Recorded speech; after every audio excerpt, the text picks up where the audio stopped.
बोलो जयकारा बोल मेरे श्री गुरु महाराज की जय। सभी मेरे श्री गुरु महाराज जी के प्यारे गुरुमुखों से जय सच्चिदानंद। हमारे जीवन का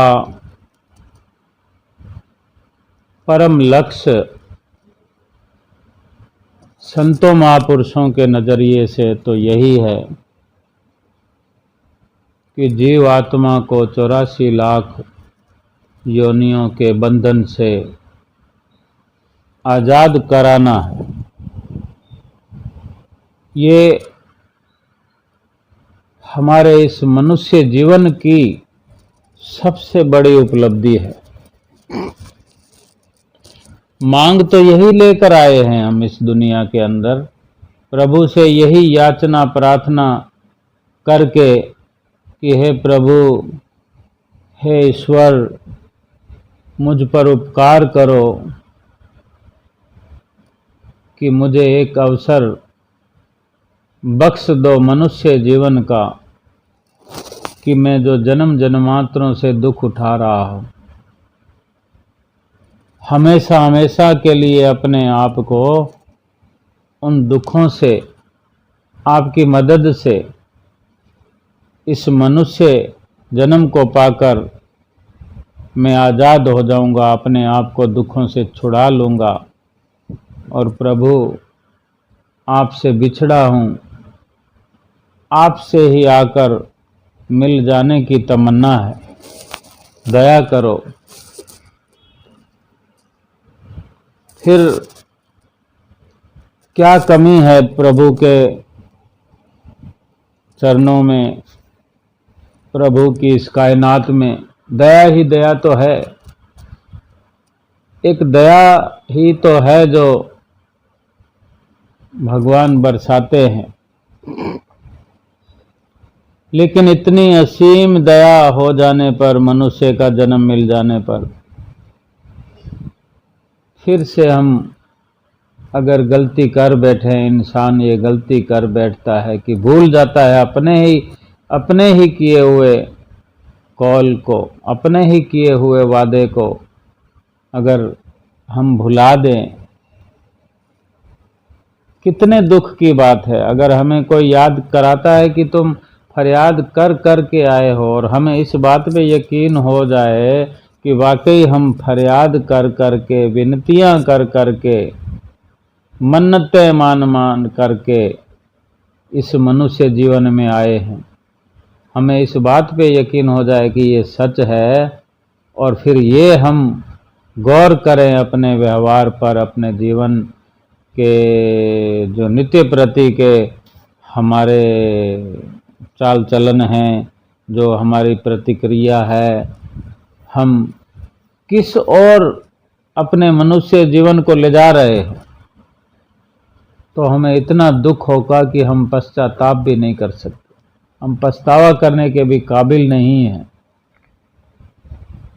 सारे संसार में विचरते फिरते हैं हम, सारे संसार की उपलब्धियां देखते फिरते हैं, अपने मित्रों, संबंधियों, कुटुंबियों, जहां जहां कोई कहता है वहां पर मत्था ठोकते फिरते हैं सुखों के लिए।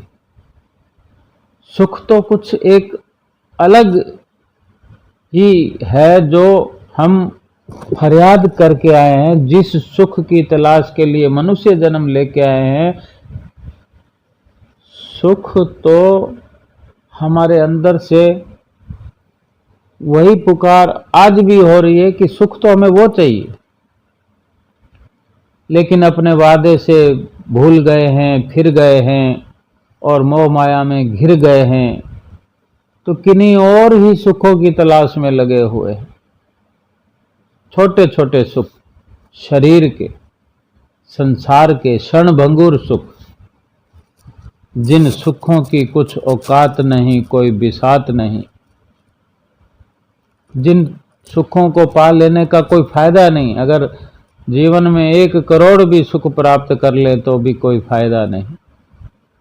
और वो सुख जिसको पाने के लिए हम संसार में मनुष्य शरीर के अंदर आए हैं, चाहे कितनी मुशक्कत करके आए हों, कितनी योनियां भोग भोग कर आए हों, सुख तो वो एक ही शाश्वत सुख, एक ही काफी है।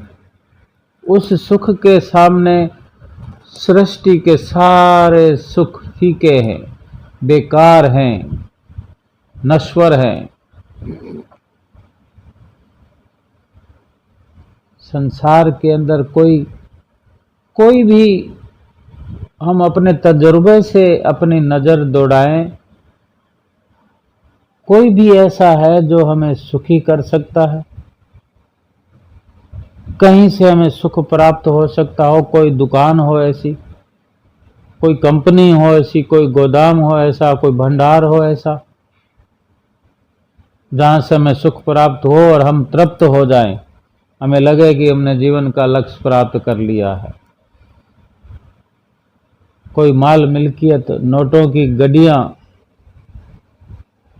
दुनिया भर का पैसा एकत्र कर लें, अपने खाते में कर लें,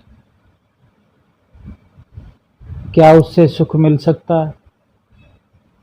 अगर हम तजर्बा करके देखेंगे तो ये सारी बातें झूठी साबित हो जाएगी, कहीं सुख का नाम नहीं है। हम माया में विचर रहे हैं, माया में फंसे हुए, माया में गलतान हैं और उस प्रभु के नाम को भूले हैं, जिस नाम को जपने के लिए प्रभु से, ईश्वर से प्रार्थना करके आए हैं, फरियाद करके आए हैं। और हर फरियाद में हमने कहा कि हे प्रभु, एक बार मुझे मौका बख्श दो, एक बार मेरा विश्वास तो करो, मैं अपने आप को दुखों से छुड़ाने का पूरा प्रयत्न करूंगा, पूरी बाजी लगा दूंगा, पूरा जन्म लगा दूंगा। फिर उन वादों को ऐसे भुला दिया जैसे हमने कुछ कहा ही नहीं था।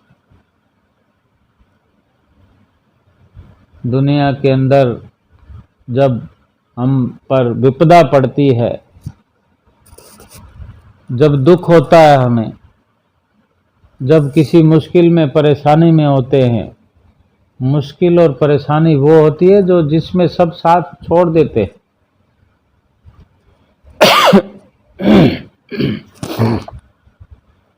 यूं तो हमें लगता है घर में, बाहर में, जहां भी हमारी मेल मुलाकात है, यथा संभव हमारी हर कोई मदद करते हैं। क्यों? कि हम भी उनकी मदद कर रहे होते हैं। जहां से एक तरफा मदद समाप्त हो जाए या हमारी तरफ से उनकी सेवा सुसरा में, उनकी मदद में, उनकी किसी भी प्रकार की जो हम उनकी सेवा कर सकें या उनका स्वागत कर सकें, हमारी तरफ से अगर कमी होने लगे तो तुरंत हमको देखने को मिलता है कि उधर से तो सब लोगों ने अपनी अपनी दुकान बंद कर ली है हमारे लिए। ना फिर वो हमें कुछ देते हैं, ना हमें नज़र आते हैं, ना हमें वो दिखाई देते हैं जो कल तक हमारी मदद करने का दम भरते थे। क्योंकि संसार की तासीर ही ऐसी है। अपने घर वालों की ये नहीं विचार करना है कि ये बाहर वाले मित्र संबंधी, जिनको अधिक से अधिक प्यारा कहते हैं, जिनके साथ रहते हैं, ये असर तो वहां से मिलता है। तो बाकी तो बात ही क्या करेंगे, हम दुनिया की क्या बात करेंगे? जिनके साथ जीने और मरने की कसमें खाते हैं,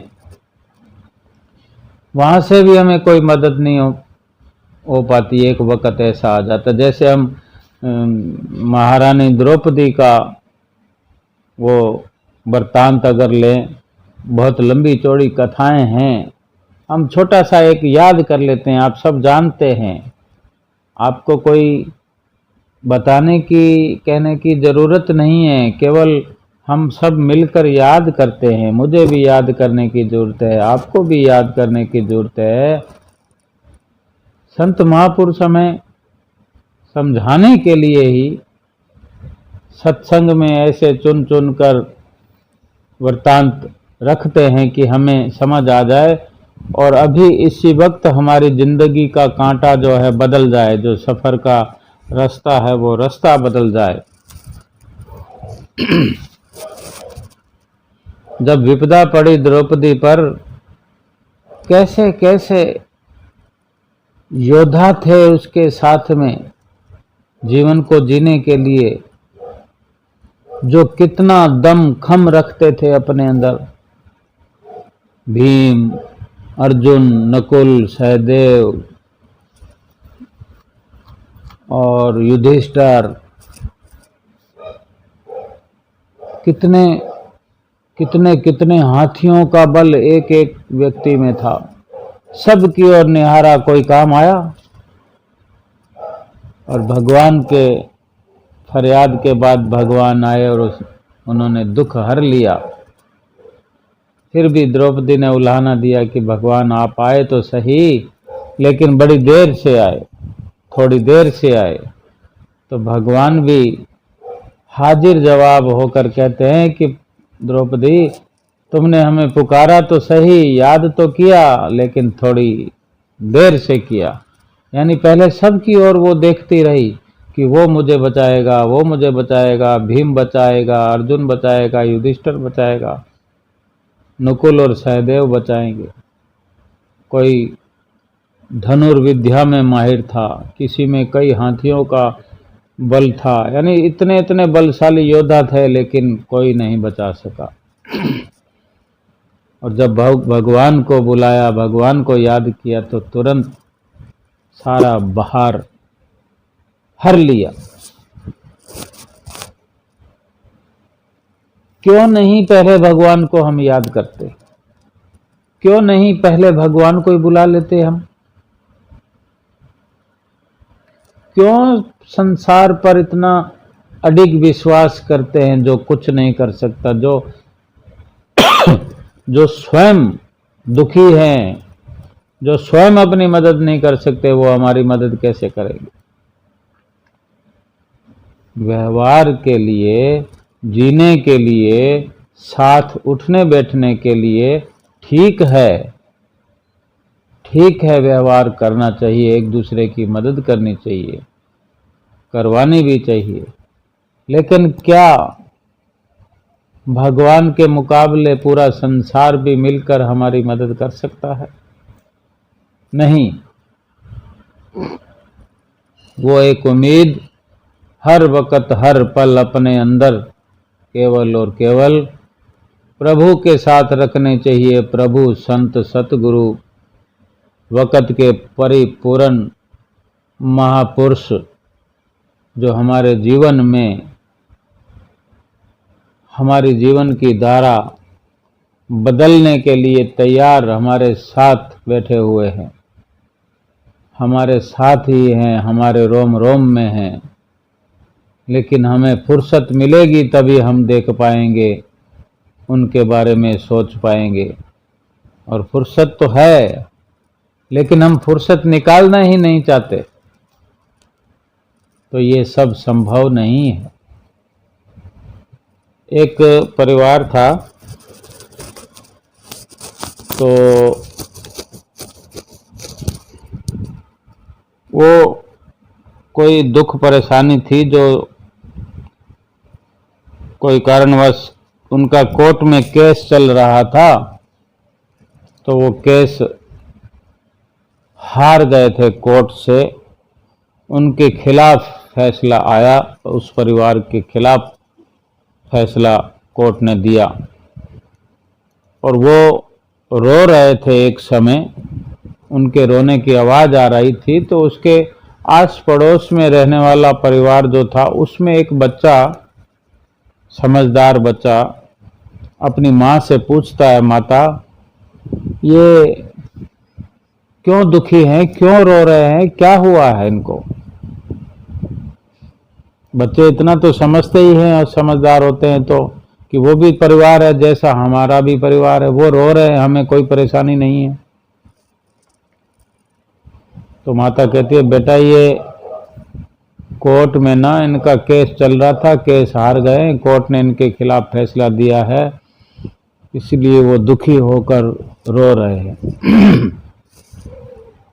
तो वो बेटा अपने स्वभाव पूछता है अब होगा क्या इनका, कोर्ट ने जो उलट फैसला इनके खिलाफ फैसला दिया है, तो अब ये रो रहे हैं, तो इनका होगा क्या। जिज्ञासा होती है हर किसी को पूछने की। तो वो तो बच्चा था, इतना भी समझदार नहीं था। तो उसकी माता कहती है अब अगर ये चाहेंगे तो कोर्ट के बाद हाई कोर्ट में अपनी अर्जी लगाएंगे, अपनी गुहार लगाएंगे, वहाँ से अगर इनके पक्ष में फैसला आ जाए तो फिर इनकी हालत पलट सकती है। तो बेटा कहता है वो तो ठीक है, लेकिन अगर वहाँ से भी पहले की तरफ इनके खिलाफ फैसला आया तो फिर क्या करेंगे। माता कहती है फिर अगर इनको अपना क्रम जारी रखते हुए, कोशिश जारी रखते हुए फिर ये सुप्रीम कोर्ट में जाएंगे। तो बेटा कहता ठीक है, अगर सुप्रीम कोर्ट में भी यही हाल हुआ तो फिर माता को कुछ ना कुछ तो जवाब देना ही होता है, और जवाब तो हम सब जानते हैं, सारी दुनिया जानती है। तो माँ कहती है बेटा फिर ये भगवान की अदालत में जाएंगे। तो बेटा कहता है भगवान की अदालत में, तो इतना वो भी समझता है कि सुबह से शाम तक भगवान की बातें होती हैं, भगवान ऐसा है, भगवान वैसा है, भगवान के नाम लेने से ये हो जाता है, भगवान का नाम लेने से वो हो जाता है। यानी अव्वल तरह की बातें हम घरों में सुनते हैं बचपन से। जिज्ञासावश अगर हम पूछें माता पिता से, बड़े बुजुर्गों से, तो वो कहते हैं कि जो कोई नहीं कर सकता वो भगवान कर सकता है। तो भगवान की अदालत में जाएंगे सुनकर बेटा कहता है तो उसको भी समझ आती है कि आगे से आगे बात चलती है तो भगवान की अदालत कहीं ना कहीं पावरफुल है, उसमें सही न्याय होता है।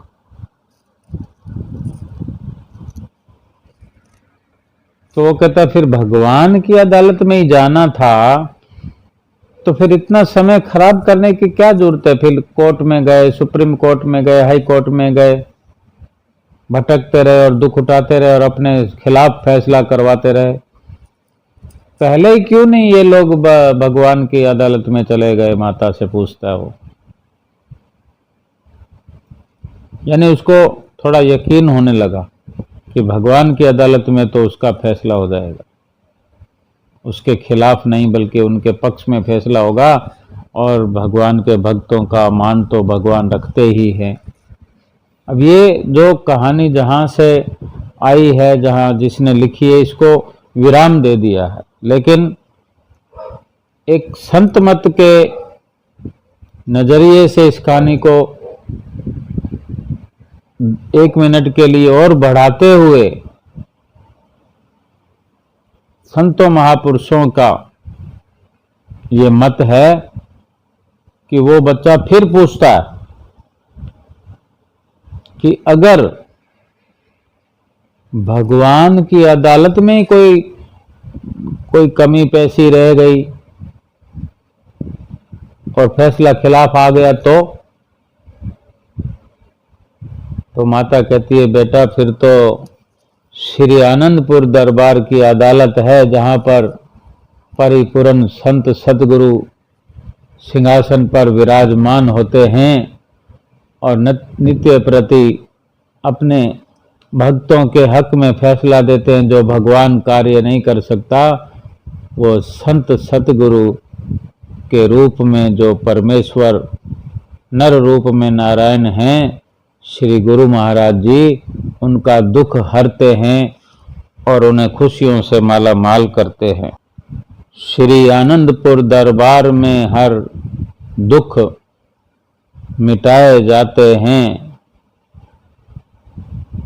और दुखी जीवों को सीने से लगाए जाते हैं। कोई भी दुख का मारा आए तो उनके लोक और परलोक सुहेले बनाए जाते हैं। बोलो जयकारा बोल मेरे श्री गुरु महाराज की जय।